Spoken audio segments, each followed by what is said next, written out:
You're born on March 21st, 1980, in Porto Alegre, Brazil, and from the very first day you're surrounded by football, like it's the family business, because it basically is. Your full name is Ronaldo de Assis Moreira, but nobody keeps calling you that for long. You're small, you're younger than the kids you play with, and there's already another Ronaldo in the football universe, so Ronaldinho sticks. Little Ronaldo, the tiny kid with the big grin.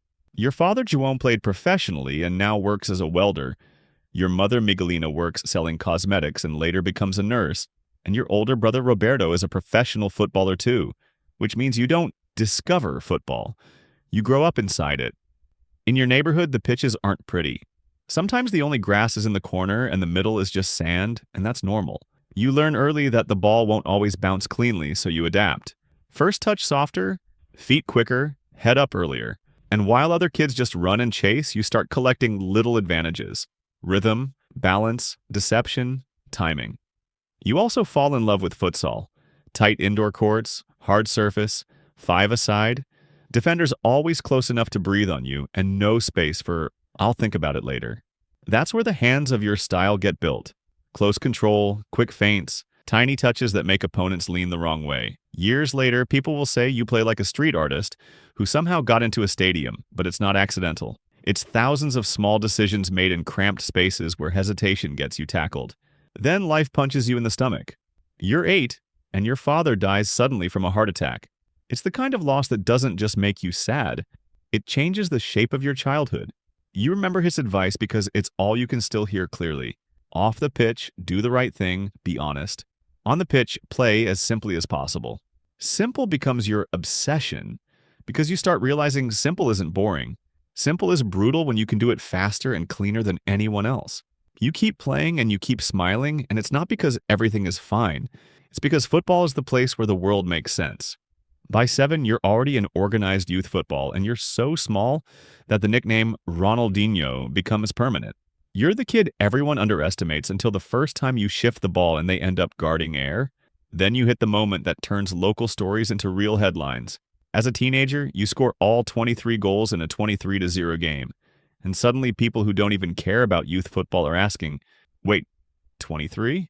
It's absurd. Almost cartoonish, but that's the point. Your whole thing is making football look like it's being played in a different set of physics."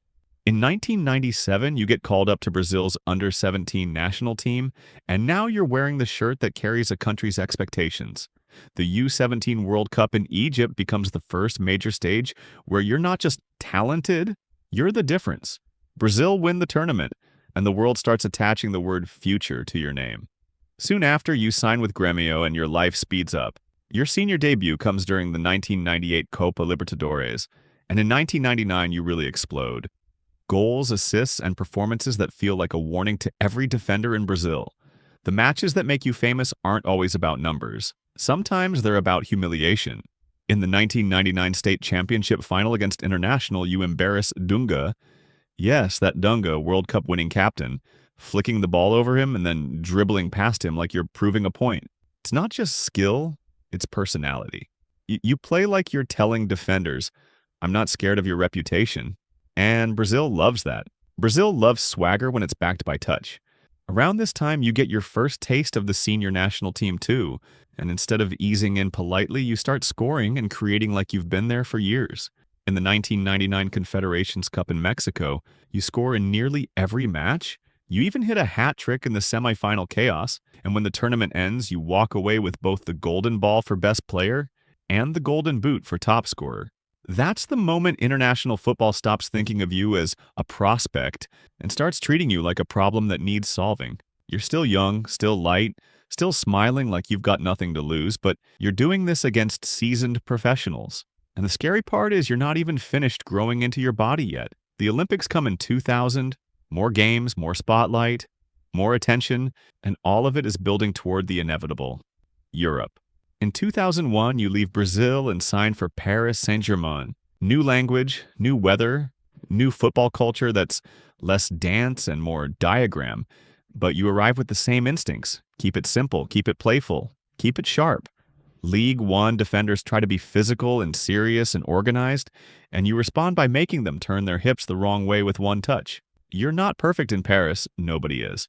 But you become a magnet. The player people pay to see, the guy who can turn a normal moment into a clip that lives forever. Europe now knows your face. And then 2002 arrives like a movie turning point. Your first World Cup, and Brazil's squad is stacked. Ronaldo, Rivaldo, and you, the creative spark with the grin. The quarterfinal against England becomes the defining scene. You step up for a free kick from wide and far out, and the whole planet expects a cross. Instead, you strike it with that wicked spin, sending it floating over David Seaman into the net, and the world immediately splits into two camps, genius or accident. Brazil go on to win the World Cup, and you're a champion at 22. That should be the end of the story for most people. The peak, the victory, the happily ever after, but you're just getting started. Because club football is where weekly legends are made, and in 2003 you join FC Barcelona, take the creative crown, and step into the role that fits you like it was designed for you. Barcelona at that time need joy and belief, and you arrive like a reset button. This is where your football becomes a global language. Your dribbling isn't just effective, it's expressive. You don't just beat a defender, you make him choose wrong twice. You do elasticos, no-look passes, back heels, little scoops in traffic. Moves that feel like they belong in futsal but somehow work in the biggest stadiums in Europe. Because your touch is that clean. Over time, defenders start backing off you, not because they're polite, but because they're terrified of being turned into a highlight. You win FIFA World Player of the Year in 2004 and 2005. Back-to-back, and now it's official. You're not just entertaining, you're the best. In 2005, you add the Ballon d'Or, the trophy that stamps a season in gold. And in the middle of all this, you have a moment that almost never happens in football. You walk into the Santiago Bernabeu, you score twice in a 3-0 win over Real Madrid, and their own fans give you a standing ovation. That's not normal rivalry behavior. That's, we hate your club, but we can't deny what we're watching.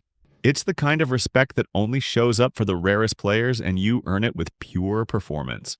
Then comes 2005-06, and it's the season where everything stacks. Barcelona win La Liga and the Champions League, completing the double, and you're the face of it. For a stretch, you are football's happiest nightmare, the guy who looks like he's laughing while he destroys you.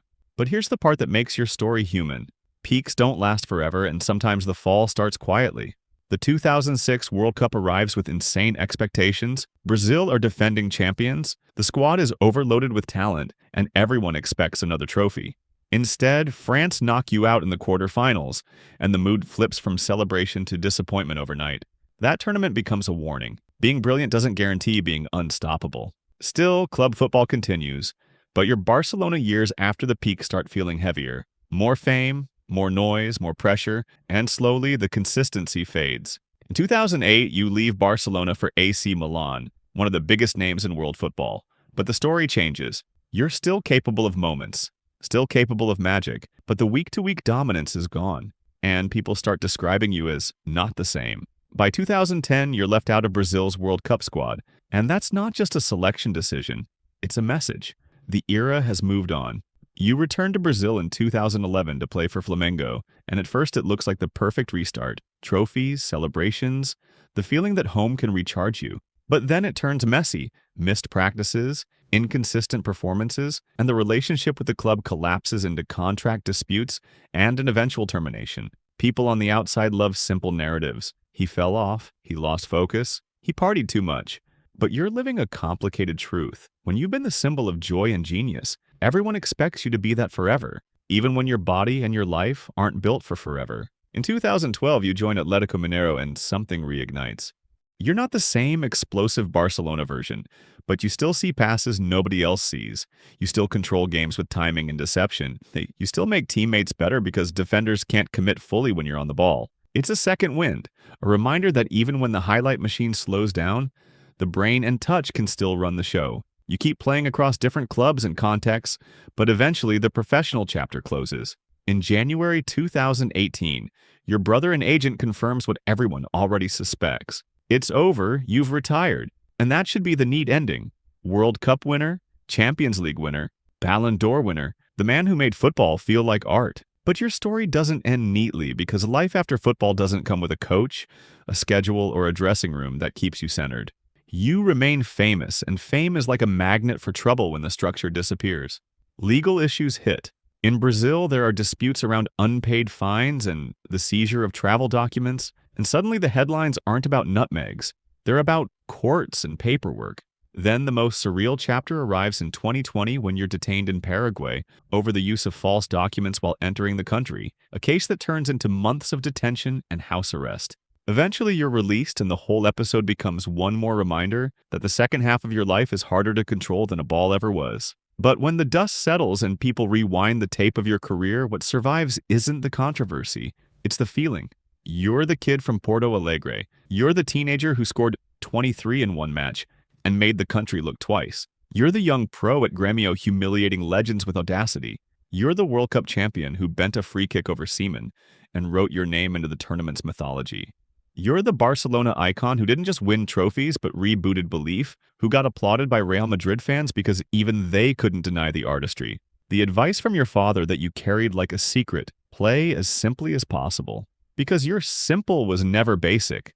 Joy under pressure and creativity so natural it made professional defenders look like they'd never seen a ball before.